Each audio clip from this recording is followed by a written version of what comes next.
লাখো মুসল্লির আমিন ধ্বনিতে শেষ হলো চরমোনাইয়ের মাহফিল। ভোলায় ভাসানী মঞ্চে মিলল যুবকের ঝুলন্ত মরদেহ। বর্ণাঢ্য আয়োজনে বরিশাল বিশ্ববিদ্যালয় দিবস উদযাপন। বরগুনায় বিদ্যালয়ে পালিত হয়নি মাতৃভাষা দিবস, শিক্ষার্থীদের ক্ষোভ। চরবাড়িয়ায় মাদকের ডিপো খুলেছেন রাসেল মেম্বার, বাসার অদূরে সিসি ক্যামেরা লাগিয়ে নজরদারি। বরিশালে তরল প্রাকৃতিক গ্যাস চুক্তি বাতিলের দাবিতে বিক্ষোভ। কলাপাড়ায় চিকিৎসক অপসারণের দাবি, ছাত্র জনতার মানববন্ধন, বিক্ষোভ সমাবেশ। চরমোনাই মাহফিলের 4 জনের ইসলাম গ্রহণ, 10 জনের মৃত্যু। শুনছিলেন শিরোনাম, এবারে বিস্তারিত। আখিরি মোনাজাতের মাধ্যমে ঐতিহাসিক চরমোনাই মাদ্রাসা ময়দানে আয়োজিত 3 দিনব্যাপী ফাল্গুন মাহফিল সমাপ্ত হয়েছে। বুধবার বাদ জোহর মুফতি সৈয়দ মোহাম্মদ রেজাউল করিম চরমোনাইয়ের উদ্বোধনী বয়ানের মাধ্যমে শুরু হয়ে আজ শনিবার সকাল 8:30টায় সমাপনী অধিবেশন ও আখিরি মোনাজাতের মাধ্যমে সমাপ্ত হয়েছে লাখ লাখ মুসল্লিদের আধ্যাত্মিক মিলন মেলা।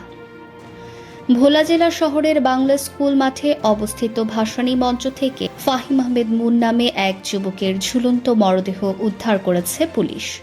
শনিবার সকাল 7:30টার দিকে তার মরদেহটি উদ্ধার করা হয়। ফাহিম আহমেদ বরিশাল সিটি কর্পোরেশন এলাকার 24 নম্বর ওয়ার্ডের বাসিন্দা। ভোলা সদর মডেল থানার ভারপ্রাপ্ত কর্মকর্তা ওসি আবু শাহাদাত মোহাম্মদ হাসনাইন পারভেজ ঘটনার সত্যতা নিশ্চিত করেন। বর্ণাঢ্য আয়োজনের মধ্য দিয়ে উদযাপিত হয়েছে বরিশাল বিশ্ববিদ্যালয় দিবস 2025। 2011 সালের এই দিনে প্রতিষ্ঠা হয়েছিল দক্ষিণবঙ্গের বাতিঘর খ্যাত বরিশাল বিশ্ববিদ্যালয়। প্রতিষ্ঠার 14 বছর পেরিয়ে 15 বছরে পদার্পণ করেছে বরিশাল বিশ্ববিদ্যালয়। দিবসটি উপলক্ষে বরিশাল বিশ্ববিদ্যালয় প্রশাসন নানা কর্মসূচির আয়োজন করে। বরগুনায় আমতলী উপজেলার শাখারিয়া মাধ্যমিক বিদ্যালয়ে আন্তর্জাতিক মাতৃভাষা দিবস পালন করা হয়নি। প্রধান শিক্ষক AKM শাহ আলম এদিন বিদ্যালয় ছুটি ঘোষণা করেছেন। এমনকি জাতীয় পতাকাও অর্ধনমিত রাখা হয়নি। এ ঘটনায় শিক্ষার্থী ও অভিভাবকদের মধ্যে ক্ষোভ বিরাজ করছে। দ্রুত বিদ্যালয়ের প্রধান শিক্ষকের বিরুদ্ধে ব্যবস্থা নেওয়ার দাবি তাদের।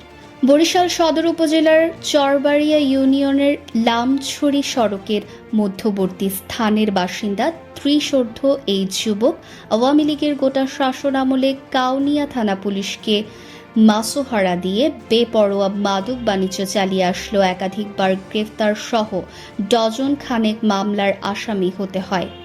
এক্ষেত্রে গোয়েন্দা পুলিশ, র্যাব এবং সেনাবাহিনীর হস্তক্ষেপ কামনা করছেন স্থানীয় সুশীল মহল। সরকারের আর্জেন্ট LLCর সঙ্গে করা তরলীকৃত প্রাকৃতিক গ্যাস চুক্তির বিরুদ্ধে বরিশালে মানববন্ধন ও বিক্ষোভ করেছে পরিবেশবিদরা। আজ শনিবার সকালে নগরের দক্ষিণ সদর রোড সার্কিট হাউসের সামনে উন্নয়ন সংগঠন Prantajan, coastal livelihood and environment action network এবং Bangladesh working group on ecology and development এই কর্মসূচি পালন করেছে। পটুয়াখালীর কলাপাড়া উপজেলা স্বাস্থ্য কমপ্লেক্সের প্রশাসক ডাক্তার JH খান লেলিনের অপসারণের দাবিতে মানববন্ধন, ক্ষোভ মিছিল ও সমাবেশ হয়েছে। শনিবার বেলা 11টায় কলাপাড়া হাসপাতাল গেট সংলগ্ন এলাকায় ঘণ্টাব্যাপী মানববন্ধন শেষে বিক্ষোভ মিছিল শহরের বিভিন্ন সড়ক প্রদক্ষিণ শেষে প্রেস ক্লাব চত্বরে সমাবেশ অনুষ্ঠিত হয়। বুধবার বয়ানের মাধ্যমে শুরু হয়ে আজ শনিবার সকাল 8:30টায় সমাপনী অধিবেশন পর্যন্ত 3 দিনের চরমোনাই মাহফিলে 4 জনের ইসলাম গ্রহণ, 10 জন মৃত্যুবরণ করেন। শনিবার সকালের জানাজা শেষে মাহফিল হাসপাতালের নিজস্ব অ্যাম্বুলেন্সে স্বজনদের কাছে মরদেহগুলো হস্তান্তর করা হয়। বরিশাল.নিউজ।